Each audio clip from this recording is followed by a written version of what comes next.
Hey everybody, this is Kyle with Abricto Security, and today we're continuing on the Hack the Box starting point series with the funnel box. Let's get going.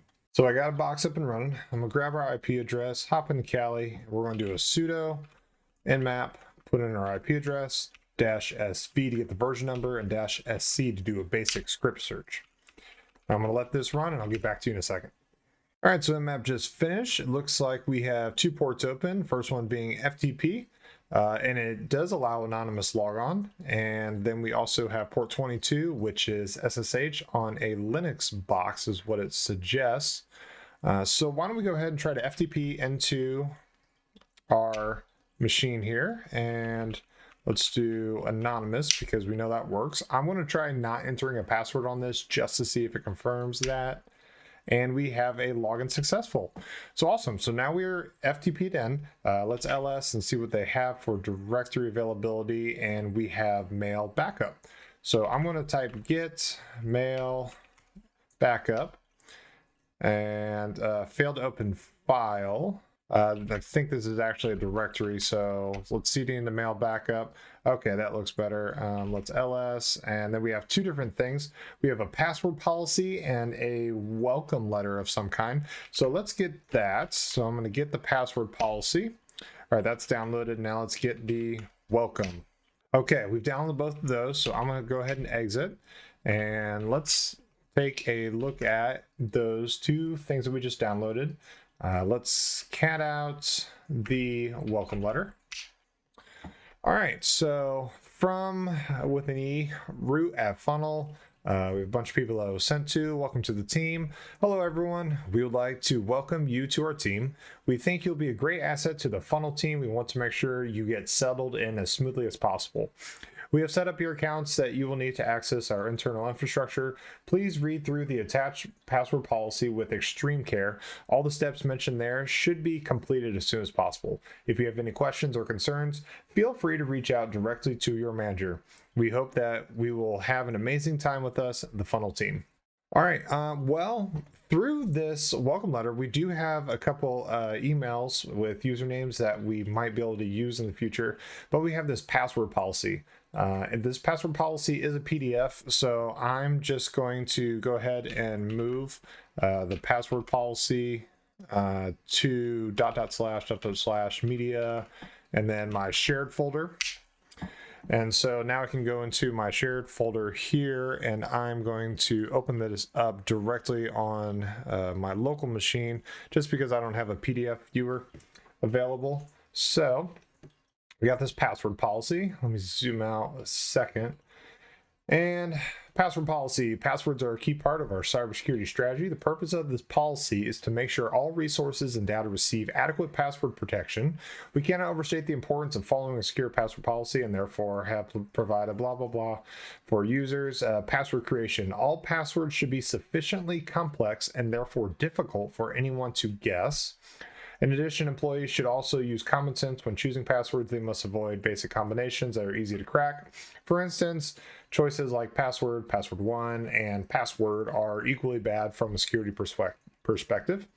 A password should be unique, with meaning only to the user who chooses it. In some cases, it will be necessary to change passwords at certain frequencies. Default passwords, such as those created for new users, must be changed as quickly as possible. For example, the default password of funnel123 !! Must be changed immediately. So it looks like we are going to have a default password that we can spray across their user base. And with that welcome email that we found, I think we might be able to enumerate using those users. So I'm going to bring this over to the side here so I have that password policy that I can reference. I'm going to cat out our welcome letter that we had again, and I see that we have all of these users. We can assume that these are the users that they are going to have on their system. So what I'm going to do is I'm actually going to vim and create a new user list. I'm just going to call this users.txt. I'm going to paste all those in there, and I'm going to edit this a little bit. Let's go ahead and take out the actual email portion, and let's space these out on each line. So let me do that real quick. All right, so now I have the user list being Optimus, Albert, Andreas, Christine, and Maria. I'm going to close this out. I'll bring this back up to the top here, and I'm going to use something called Patater. Patater comes default installed onto things like Kali and Parrot. I'm going to show you what Patater is by typing in Patater and then -H so we can get the help menu on it. And what it is really designed for is a super fast brute forcing tool with all these different modules for login available. Now, if you remember on our nmap scan, we had SSH login for us. So what we can try to brute force is going to be the SSH login tool with Patater. I'm gonna go back down to the bottom and I'm gonna type in Patater and it's going to be SSH_login. Now I'm going to put -H again so we can look to see what the syntax is going to be. So we're going to have SSH login. We're going to specify the host being our IP address. We're going to have a user that we specify. We can use a specific user. In this case, they use root, but we can actually specify file names as well. So I'm going to specify our file as file0 and then give it that users.txt. And then we have a password that we can specify. And I'm going to make that the default authentication password that they gave us in that password policy PDF. So let's go ahead and set that up. We have Patater SSH login, and we're going to do host equals. Let me go back in and grab that IP address. And I'm going to put in our IP address. And now I'm going to do user equals, and that's going to be file0. And then I'm going to put password equals, and that default password was what we found on that PDF. So I'm going to grab that over here. Now, because there's an exclamation point and some special characters in it, I'm going to have to put this into quotations, but it's going to be funnel 123 pound exclamation point pound. Now we need to specify what that file is going to be. So file0 is going to be our users.txt. All right, this looks good. So I'm going to go ahead and press enter. And right away, it found something for us, being Christine has SSH login credentials of her username being Christine, and then the default password policy that we found in that PDF.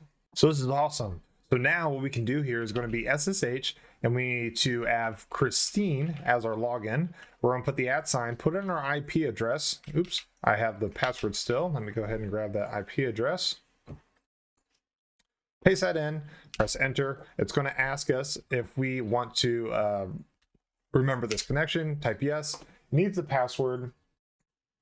I'm going to go grab that, being the funnel 123 pound exclamation point pound. And we are in. We are logged in as Christine on the machine. Bring that up to the top. We can type ls to see what's around. Doesn't look like there's anything in this directory, ls. And so we can start moving around, seeing if we can find anything. But I'm suspecting that there's not a whole lot that's on Christine's account. So now I'm going to type something that is SS, and this stands for socket statistics. It's similar to what we were doing with nmap to try to see what was available externally for us, and we found that we had SSH and FTP. But let's see if there's anything that's locally available now that we have access into Christina's account. I'm going to put in an extra flag, and it's going to be -TL. What T is going to be is display all the TCP sockets, and then L is going to define which ones are listening to us. I'll press enter on that. And we can see that we had the SSH that we originally found. We have FTP. And when you see the 000, if you see a star, if you see the double colon, it's going to mean that it's listening on every service. So it's going to be externally and internally available. And then we also see something here, and that's going to be PostgreSQL. PostgreSQL is a database management system where you can define, add, and change all the different data into tables and whatever you need to do, which could be important if you're trying to add different users into your database or store any kind of special information that could be particularly useful to us. We need to figure out what port this is on, so we are going to do SS-TL, and then I'm going to put in on the end of that. And so it's not going to try to do a name resolution, but instead give us the ports that we're looking for. So if we remember on the first 127.0.0.1, the PostgreSQL is going to be on port 5432. Okay, so we know we are going to try to get into this PostgreSQL database, and so you can try to use a command with psql, and let's see if they have this installed. It says we do not have PostgreSQL client common installed. Please ask your administrator. So we can assume that Christine does not actually have administrative privileges. We don't want to send any alerts to them on their end, knowing we're trying to actually access this database. So I'm going to go ahead and exit here, and we're going to do something called port forwarding. Now, there are two different types of port forwarding. You can have local and you can have dynamic. What we're going to do here first is going to be local port forwarding. So what I'm going to do here is I'm going to set up a new SSH connection, and I'm going to have local port forwarding set. So I'm going to do SSH-L. That's going to be our flag for local port forwarding. And now we need to put a specific port that we are going to have our device use as a listener and have commands being sent to. So we are going to have port, let's say 1337. And now we need to have it listening on something specific. We're going to have this listen to localhost. Localhost is going to be your feedback loop of 127.0.0.1. That's going to mean anything that we enter on our host machine is what's going to be sent over. So from port 1337, listen to ourselves, our local host box, and send that to what's going to be the PostgreSQL port, which was 5432. And now it's going to be the same as what we did before, being Christine as our login with the IP address. Let me grab that again and paste that in. And it still remembers who we are. So I'm going to go back and grab that password for us, paste that in. And now we're back onto the box, SSH'd in, but now instead of us having to type directly as the Christine user in our SSH tunnel, what I'm going to do is open up another tab here, and I'm going to have it listen to us locally on our attack box. So now we need to get PostgreSQL on our attack box so we can use the command of psql. So I'm going to do sudo apt update, and I'm going to add another command. So I'm going to do sudo apt install -y PostgreSQL. Press enter. And it's going to install that package for us, run the quick update, and make sure we have this installed locally on our attack box. Okay, now that we have PostgreSQL installed, if I type in psql, you can see that we have this command available. Press enter, it's going to say it needs something run on it, which is fine. I just want to confirm that we actually have use of this. So I'm going to do psql. Now we need to specify our user, so capital-U, and we're going to specify our user as Christine. We need to set our host, so I'm going to do -h, and it's going to be localhost. And then we need to tell it what port it needs to go to. Now remember, we're tunneling here with using local port forwarding. So instead of us sending it to the Dropbox of 5432, which is what was listening with PostgreSQL, instead we're going to send this to what we are forwarding with. So what we are sending to is going to be port 1337, because that's what we established with SSH. I can scroll back up here. And remember, we have SSH local port forwarding. So we are going to send directly to port 1337. Anything that we enter on a local host is going to be sent to 5432. So I'm going to enter -p for port of 1337. Press enter. It's going to ask for the password one more time. Let me grab that. Press enter. And bam, we are in. We are now in the database logged in as Christine. So for the first command that we're going to run is going to be /L, and that's going to list everything in our database. Let me go ahead and make this a little prettier for us. I'm going to rerun that command that we just ran, and I'm going to put it on a new tab so we can actually see everything. All right, let me make that a little easier to read. So now I got this on a whole page. And we can see that we have privileges to certain directories here. We have the template1, as well as Christine, Postgres, and secrets. So you can change the database that you're in using /c and dedicating that database. And we're going to do /c and secrets. And you are now connected to secrets as user Christine. So if we want to dump the tables, we can do backslash again, and we're going to do DT and for dumping tables. And at the end, we can see that we have a flag right here in our name for our database table. To list everything onto the flag table, we're going to select star because we want to have everything listed out from what specifically, and that's going to be the flag table. And then remember to put a semicolon at the end to close out your statement in SQL. Press enter, and right there we have our flag. So what we just did was local port forwarding. But what if you don't want to have to specify the port every single time you want to make a specific command? Because with local port forwarding, we are specifying one specific port to send to one specific port on the other side. What if I want to use something more dynamic? So we can use something called dynamic port forwarding with Proxychains. Now remember, with the local port forwarding of SSH, we had a specific port that we designated, listening on our local host, sending it to a specific port on the other side. So I'm going to exit out of this SSH session. And now I'm going to assign a dynamic port. So I'm going to do SSH, put in our username, send that to a specific IP. Let me grab that IP. And now at the end of this SSH statement, I'm going to do a capital D for our flag, and I'm going to have this listen locally. So it's going to be 127.0.0.1 as our local loopback feed. And at the end here, this is going to be the most specific part, is we are going to assign a local port for our box to listen to. So I'm going to assign this again as 1337. Press enter. We need to have our password put in for Christine. Let me put that in. Okay, so now we set up a new SSH session, but it's going to be dynamically assigning what port we're listening to. It's going to be dynamically listening on 127.0.0.1 and our port of 1337 as our listener. I'm going to open up another tab here, and we need to edit the Proxychains configuration file. Proxychains is automatically installed and comes with things like Kali and Parrot. And so you can do sudo vim to edit, and I'm going to do /etc, and the config file is proxychains4.conf. You may not have the 4. You can use the original Proxychains configuration file as well, but more often than not, the default configuration file is going to be Proxychains4.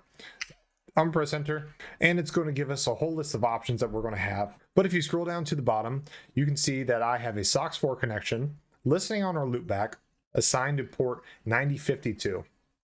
I'm going to go ahead and press I, and I'm going to assign a SOCKS5 connection as well, and I'm going to assign that the same as 127.0.0.1, and I'm going to give this the port that we want to listen for, and that's going to be 1337.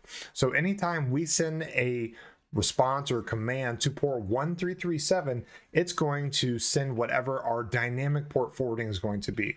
So I'm going to close this. So now to use this, I'm going to do Proxychains, and our command is going to be PSQL in the same syntax as we had before, -U, Christine, -H, localhost, because it's thinking it's coming from an internal, and then -P for our port, and we need to specify what port we want this to communicate with, being 5432, because now instead of doing it a local port forwarding, it's going to dynamically assign a port for us on our end to send to port 5432.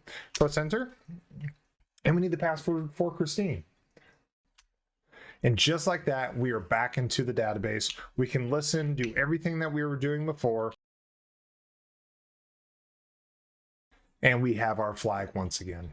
Proxychains offers a lot of flexibility in its usage. There's plenty of use cases that you may want to use that for. If you'd like to get in further reading, I can offer you something in the description. Check out that link if you'd like to read up on that. Now let's go back in and answer these Hack the Box questions.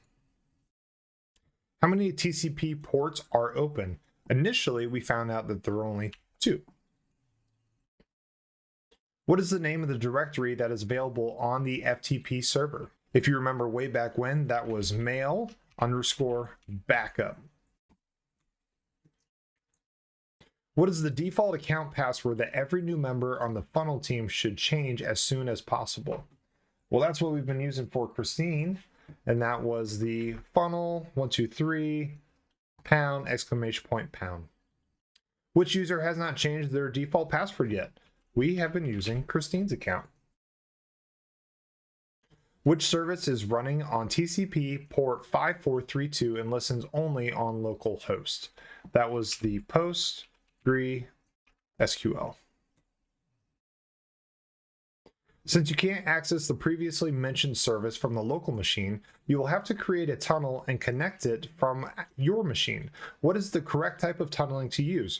Remote port forwarding or local port forwarding? That was local port forwarding, and that was the -L in our SSH command. What is the name of the database that holds the flag? That was secrets.